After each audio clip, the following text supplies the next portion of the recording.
Assalamualaikum warahmatullahi wabarakatuh. Ketemu lagi dengan Sembada Merpati. Nih, saudara kita bertemu lagi dengan Mas Udin. Halo, Ketemu gimana? ketemu lagi ya. Yes, Kita ngonten di sini udah lama banget, saudara. Jadi dari 3 bulan yang lalu, Mas ya. ya kurang 3 lebih bulan yang lalu. 3 bulan yang lalu. Torres kemarin itu dia nyeri, Mas ya. Nyeri, alhamdulillah. Dapat mobil, dapat motor. Nah, kali ini kita di sini juga ternyata kemarin tuh Fernando tuh dapat motor juga, saudara. Jadi kita akan mengulas lagi ya di sini kan karena di ternaknya Mas Udin ini sudah menghasilkan burung-burung juara ya Mas ya. Ya, Itu alhamdulillah. pakai darahannya Kenwood sama QQ dan ada Queen BM-nya juga Mas ya. Yes, Queen PM. Seperti itu. Nah, itu kemarin itu saudara ya, kalau mau tahu ya, itu kayaknya adiknya Torres juga ada yang juara Mas ya. Ada yang Itu- masuk podium ya? Iya, adik Torres seibu itu masuk 10 besar juga kemarin. Nah, itu di Jogja masuk 10 besar pakai darah apa ya?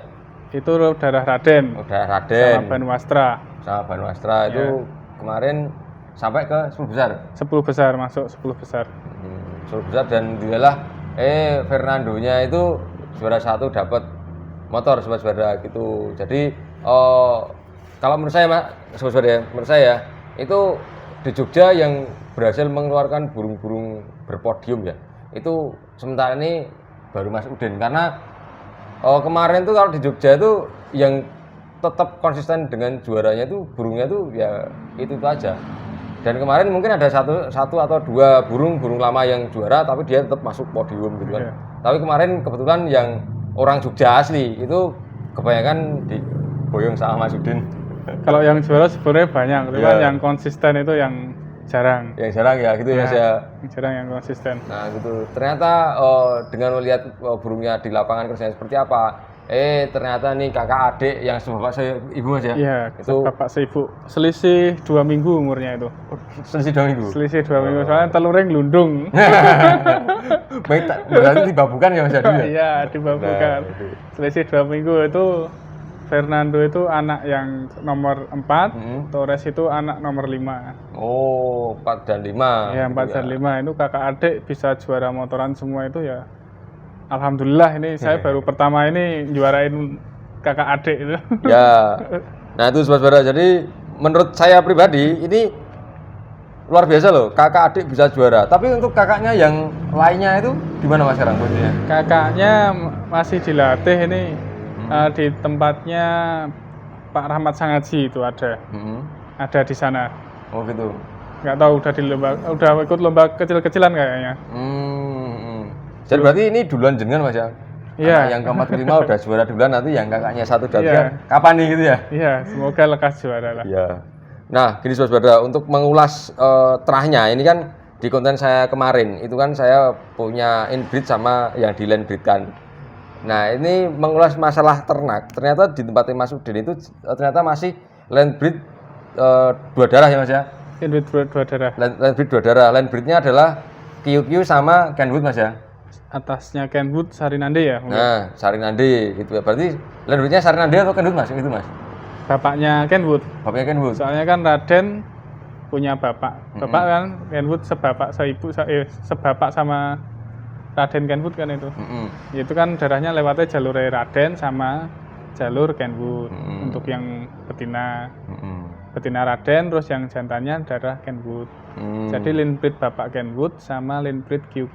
Oh, nah itu. Jadi Nah, melalui darahnya Queen PM. Jantannya Queen PM, anak Queen PM dijodohkan dengan Kenwood QQ seperti itu. Kenwood lagi Mas ya? Ya, Kenwood. Berarti tetap di jalurnya sebenarnya ada landbreed, mungkin bisa dikatakan memang sebenarnya dia landbreednya Sarinande Mas ya?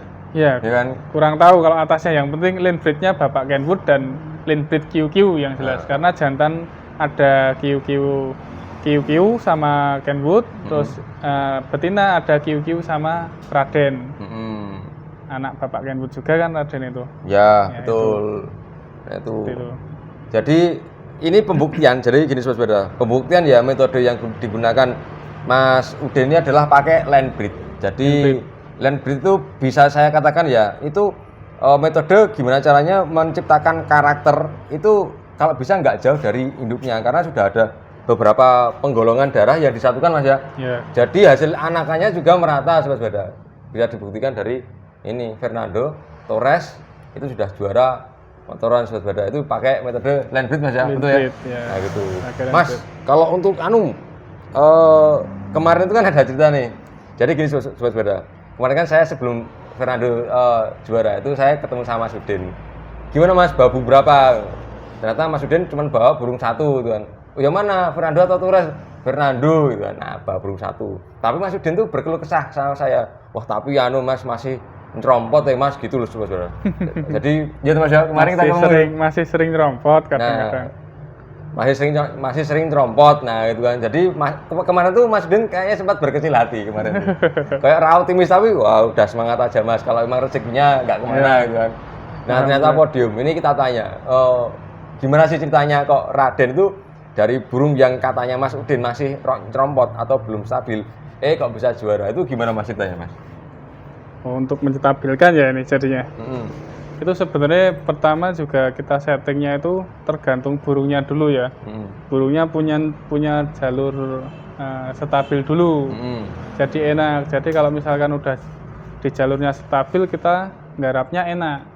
Tapi kalau memang alatnya juga burung tidak stabil dan jalurnya juga nggak stabil atau kurang jelas jalurnya, kita nggarapnya kurang nyaman, kurang yakin. Tapi kalau misalkan jalurnya dulu udah bagus ya jalurnya, ada jalur stabil, ada jalur juara, darahnya juga pasti. Nah kita menanggulangi gampang, enak, jadi lebih semangat, ya kan? Lebih semangat. Alatnya juga menopang untuk ini harusnya burung seperti ini harusnya stabil. Nah, kita kan punya feeling di situ juga. Nah, itu tergantung dari pola perawatan. Perawatan juga. Ya, perawatan tinggal. Biasanya burung yang kurang stabil itu cenderung lebih berat ya.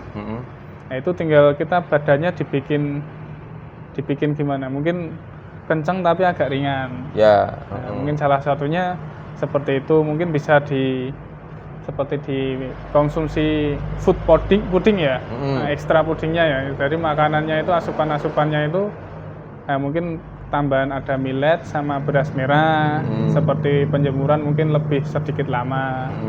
Jadi badannya mungkin lebih enteng, lebih ringan tapi kenceng. Ya, tapi kalau misalkan badannya penjemurannya kurang, ekstra foodnya kurang, itu nanti badannya kan terlalu berat. Terlalu berat itu kalau burung riskan rompot itu susah stabilnya. Setuju. Nah, kurang lebih mungkin seperti itu.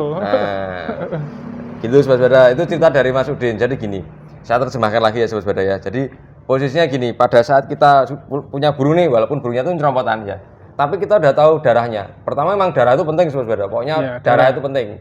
Ya walaupun sebenarnya tidak menutup kemungkinan kalau kita punya burung di pasar itu bagus ya, itu tidak luput dari darahan yang bagus juga gitu Mas ya.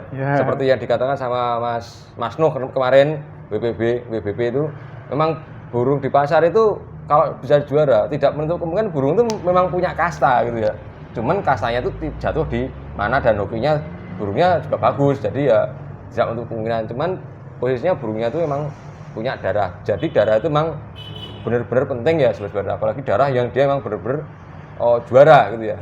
Apalagi ditunjang dengan saudaranya atau si Torres kan saudaranya ini, adiknya itu udah juara dan kuat juara bener Mas ya. Kuat juara. Itu. Jadi pada saat contohnya sobat-sobat nih mau beli burung tapi kakaknya nih dapat podium dan itu hasil burung land breed gitu ya. Jadi kalau udah land breed kita udah lebih yakin gitu Mas ya. Lebih yakin, akhirnya kita beli burung di situ, kita latih, loh kok nyerompotan ya, kok ngerobok ya. Oh ini berarti ya saya ada yang salah, jangan nyalahin burungnya dulu, berarti kita harus cari tahu masalahnya Mas ya. Cari tahu masalahnya, karena kalau misalkan memang darahnya memang stabil dan alatnya memang alat burung stabil, itu saya yakin perlu dicari terus. Jadi kita peliharanya lebih yakin dalam arti. Lebih fokus juga Mas? Lebih fokus, lebih yakin. Jadi kita pede aja meskipun rompotan terus kita cari terus, kita ulas, soalnya setting burung di lapangan itu susahnya minta ampun. Ya betul. Dan apa ya, hinaan di luar sana yang hinaan yang dikemas rapi dengan candaan itu banyak. Mentalnya juga harus kuat. Iya, betul. Seperti itu. kurang lebih seperti itu, Mas. Itu darah pertama saudara ya. Darah yang kalau kita sih ngomongnya, kita ngomong serang land breed ya. Karena memang burung land breed itu udah banyak yang juara, intinya itu aja itu ya. Yang kedua, lihat kerja saudaranya, ya kan, kalau kerja saudaranya udah bagus, udah nanti yakin aja burungnya bagus. Dan yang ketiga yang terpenting adalah perawatan, Mas ya. Perawatan. Nah, perawatan yang dibilangin Mas Udin tadi benar sekali saudara. Jadi pada saat burung itu kalau pengen burungnya, ibaratnya burungnya nyerompotan nih. Nah, ini burung pengen distabilkan. Itu memang penjemuran itu penting banget saudara. Nah, karena dia nanti kalau badannya dia blobor atau gemuk, itu mau stabil gimana? Orang badannya aja berat gitu, Mas ya. Iya. Nah, itu tenaga pastinya, tenaga juga maksimal belum. Ini belum. Yang penting itu perawatan memang nomor 1. Darah juga nggak kalah penting juga. Pokoknya semua penting. Iya, semua penting. Tapi ada rahasianya nggak, Mas, selain itu, Mas? Nggak ada sih, cuman itu aja ya. Enak, burungnya itu nggak ada yang ribet. Perawatan tetap sama, hampir sama. Jamu-jamuan juga hampir sama Torres, cuman mungkin pemberiannya yang waktunya yang beda, seperti itu. Nggak ada rahasia. Kalau pengen tahu perawatannya, kita udah liput, Mas ya? Ya, udah liput. Perawatannya seperti apa? Nanti ditonton video saya sebelumnya, perawatannya Torres itu seperti apa? Karena memang terbukti saudara. Jadi kemarin kan banyak juga, Mas ya, yang pada saat kita ngeliput perawatan itu banyak yang tanya-tanya tentang perawatan Torres di sini, Mas. Banyak yang chatting saya sendiri langsung juga banyak yang masih belum yakin, ya memang seperti di video itu, Mas. Iya sih. Seperti di video itu yang saya jelaskan itu ya kurang lebih seperti itu. Nah, gitu saudara. Jadi pokoknya tetap semangat, karena kenapa posisinya sekarang si Fernando nih, si kakaknya Torres nih akhirnya juga podium juga dengan cara perawatan yang sama, Mas ya. Tapi yang penting sabar. Tapi satu lagi ya, yang mungkin ini menurut saya khusus ya. Jadi gini saudara, menurut saya orang bisa menganalisa burung. Oh, ini burungnya terlalu gemuk. Oh, ini burungnya udah ideal nih. Ini memang butuh experience atau butuh pengalaman. Jadi jangan sangka ibaratnya mungkin entengnya orang A dengan entengnya orang B mungkin beda, Mas ya. Harus pandai-pandai, apalagi jokinya ya. Jokinya harus pandai-pandai menganalisa burung, jangan sampai nanti burung ini aku tuh pengen enteng, dijemur keentengan malah nggak bisa terbang, Mas ya. Nah, biasanya terlalu enteng, powernya bawahnya nggak ngisi nanti. Jadi tetap kita harus dicoba terus. Burung itu beratnya itu kerjanya di ukuran berapa, berat dengan seberapa, dipegang dengan rasa itu kita harus tahu. Jadi dipegang terus setiap mengeram, setiap terbang itu, jadi kita ngerasain pas kerja kita pegang burungnya dengan berat dan kencang seperti ini burungnya kerja, dan setelah ketemu baru kita pertahankan supaya burung dengan berat seperti itu. Nah, cara pertahanannya gimana? Itu tadi perawatan penjemuran. Jadi penjemurannya berapa jam seperti itu? Enggak mesti, karena tergantung cuaca pertama, tergantung burungnya itu kondisi burung. Jadi kalau penjemuran saya sendiri enggak tentu. Tapi kalau misalkan untuk yang ringan biasanya saya memang lebih lama, kadang sampai jam 12 sampai jam 1. Tapi juga tergantung burungnya. Udah terlalu ringan itu kadang 2 jam udah ini, soalnya kalau terlalu ringan nanti tetap bawahnya jadi pelan banget. Ya, setuju. Jadi kliwir, nah bener, tetap bener. Jadi itu harus tahu, harus benar-benar diperhatikan nyetingnya itu dengan berat seberapa, seperti itu. Ya, setuju saya saudara. Jadi memang penjemuran tuh saya tuh penting ya, karena untuk menjaga proporsi tubuh.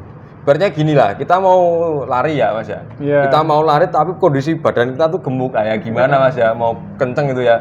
Jadi harus proporsional kayak atlet lah. Jadi atlet kan dia juga menjaga berat badan, Mas ya. Jaga berat badan. Nah, itu kalau burung mau dijaga berat badan, masa ditimbang burungnya kan?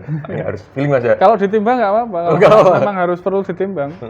Oh gitu, Mas ya? Iya, kalau memang itu susah kalau misalkan belum bisa susah merasakan ya ditimbang aja. Ditimbang ya? Pas kerja, pas mengeram berat segini, pas terbang berat segini, ya seperti itu. Soalnya posisi mengeram sama posisi terbang kadang kan beratnya beda. Kalau udah terbang kan pasti berkurang beratnya. Iya sih. Itu cuman rasa. Iya. Tapi rasa emang feelingnya si Jonggi itu. Feeling Jonggi. Nah, gitu sobat sepeda. Pokoknya ceritanya seperti itu. Kalau kita pengen ngelihat burungnya Fernando dan Torresnya, itu kan sudah sama-sama juara tuh. Nah, itu tuh perbedaannya apa, persamaannya apa, itu Mari kita coba cek, boleh nggak Mas? Boleh, monggo silahkan. Yuk kita cek Fernando dan Torres itu burungnya bedanya apa sih, persamaannya apa sih, hasil land breed itu seperti apa sih, apakah sama semua? Tapi kalau dari karakter kemarin memang ya ada perbedaan dikit, tapi nggak anu ya Mas ya, lossnya tetap asli Lossnya panjang semua. panjang, sprintnya kenceng, mau tak jelasin susah karena bosnya gini, kalau burung sprint kenceng itu ya banyak keunggulannya lah gitu aja. Besok kita bahas lain kali ya. Siap. Oke, kita lihat Fernando dan Torres burungnya seperti apa dulu. Oke, ini kandangnya langsung sini. Yuk. Oke.